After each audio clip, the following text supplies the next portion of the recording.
ಕನ್ನಡ ನಾಡು, ಇದು ಕನ್ನಡಿಗರ ನಾಡಿಮಿಡಿತ.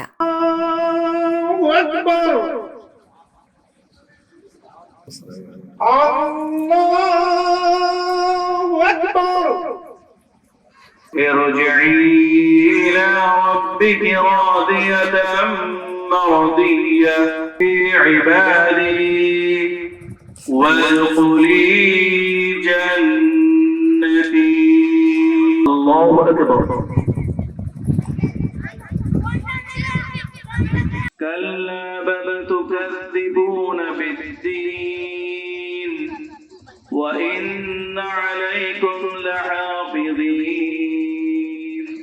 ಇಡೀ ಪ್ರಪಂಚದಾದ್ಯಂತ ಇವತ್ತು ಸುಮಾರು ತಿಂಗಳ ಕಾಲ ಇವತ್ತು ಉಪವಾಸವನ್ನು ಮಾಡಿ ಇವತ್ತು ಈದ್ಗಾದಲ್ಲಿ ಪ್ರಾರ್ಥನೆ ಮಾಡೋದ್ರ ಮೂಲಕ ಇಡೀ ಪ್ರಪಂಚಕ್ಕೆ, ನಾಡಿಗೆ ಶಾಂತಿ, ಸಮೃದ್ಧಿ, ಎಲ್ಲರೂ ಹಿಂದೂ, ಮುಸ್ಲಿಂ, ಕ್ರೈಸ್ತರು ಎಲ್ಲರೂ ಸೇರಿ ಒಂದಾಗಿ ಬಾಳಬೇಕು ಅಂತ, ಮಾನವ ಧರ್ಮನ ಎತ್ತಿಡಬೇಕು ಅಂತೇಳಿ ಇವತ್ತು ಪ್ರೇಯರ್ ಮಾಡಿದ್ದಾರೆ. ಇವತ್ತು ನಾನು ಒಬ್ಬ ಲೋಕಸಭಾ ಸದಸ್ಯನಾಗಿ ನಮ್ಮ ಲೋಕಸಭಾ ಕ್ಷೇತ್ರದ ಎಲ್ಲ ಮುಸ್ಲಿಂ ಬಾಂಧವರಿಗೂ ರಂಜಾನ್ ಹಬ್ಬದ ಶುಭಾಶಯಗಳು. ಜೊತೆಗೆ ನಾಡು ಮತ್ತು ಜಗತ್ತು ಎಲ್ಲ ಶಾಂತಿಯಿಂದ ಇರಲಿ ಅಂತೇಳಿ ಆ ದೇವರಲ್ಲಿ ಪ್ರಾರ್ಥನೆ ಮಾಡ್ಕೊತೀನಿ. ಮೊನ್ನೆ ಕೂಡ ಎಲ್ಲರೂ ಕೂಡ ಯುಗಾದಿ ಹಬ್ಬವನ್ನು ನಾವೆಲ್ಲರೂ ಆಚರಣೆ ಮಾಡ್ಕೊಂಡಿದ್ದೀವಿ. ಎಲ್ಲರೂ ಕೂಡ ಇವ್ರಿಗೂ ಹೊಸ ವರ್ಷ, ಜೊತೆಗೆ ಯುಗಾದಿ ಹಬ್ಬದು ಇದು ಕೂಡ ಎಲ್ಲರಿಗೂ ಹೊಸ ವರ್ಷ.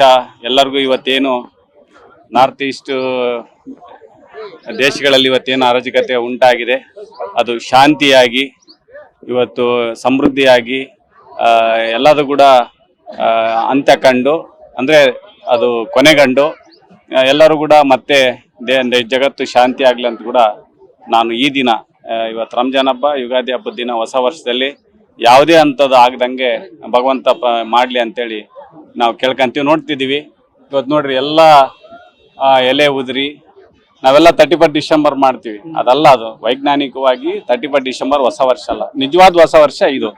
ಭಗವಂತ ಪ್ರಕೃತಿನೇ ನಮಗೆ ನೋಡಿ, ಮುಸ್ಲಿಂ ಬಾಂಧವ್ರಿಗೂ ರಂಜಾನ್ ಕೊಟ್ಟಿದ್ದಾನೆ, ಜೊತೆಗೆ ನಮ್ಮ ಯುಗಾದಿ ಕೂಡ ಹೊಸ ವರ್ಷ. ಇದು ಎಳೆ ಚಿಗುರು ನೋಡಿ, ಬೇವು ಬೆಲ್ಲದ ಜೊತೆ ಚಿಗುರಿ ಬಂದಿದೆಯಲ್ಲ, ಹಂಗೆ ಇವತ್ತು ನಾವೆಲ್ಲರೂ ಕೂಡ ಮಾನವ ಧರ್ಮನ ಎತ್ತಿ ಹಿಡಿದು ಪ್ರೀತಿ ಅಭಿಮಾನದಿಂದ ಇವತ್ತು ಬಾಳ್ಬೇಕು ಅಂತೇಳಿ ನಾನು ಮನವಿಯನ್ನು ಮಾಡ್ತೇನೆ. ಜನತೆ, ಮುಖ್ಯವಾಗಿ ಬಳ್ಳಾರಿ ಜನತೆಗೆ ರಂಜಾನ್ ಹಾಗೂ ಯುಗಾದಿ ಹಬ್ಬದ ಹಾರ್ದಿಕ ಶುಭಾಶಯಗಳು. ಅದರ ಜೊತೆಗೆ ಈ ವರ್ಷ ಎಲ್ಲರಿಗೂ ಸರ್ವ ನಮ್ಮ ಬಳ್ಳಾರಿ ಜನತೆಗೆ ಎಲ್ಲರಿಗೂ ಸುಖ, ಶಾಂತಿ, ನೆಮ್ಮದಿ ಸಿಗಲೆಂದು, ಮತ್ತೆ ಅದರ ಜೊತೆಗೆ ನಮ್ಮ ಬಳ್ಳಾರಿ ಇನ್ನಷ್ಟು ಅಭಿವೃದ್ಧಿ ಆಗಬೇಕು, ಬಳ್ಳಾರಿ ಸುವರ್ಣ ಬಳ್ಳಾರಿ ಆಗ್ಬೇಕಂತೇಳಿ ದೇವ್ರನ್ನ ಬೇಡ್ಕೊಂಡಿದೀವಿ. ಅದೇ ರೀತಿಯಲ್ಲಿ ಆಗುತ್ತೆ ಅಂತ ನಮ್ಮ ನಂಬಿಕೆ ಇದೆ, ಖಂಡಿತವಾಗಿ ಆಗುತ್ತೆ.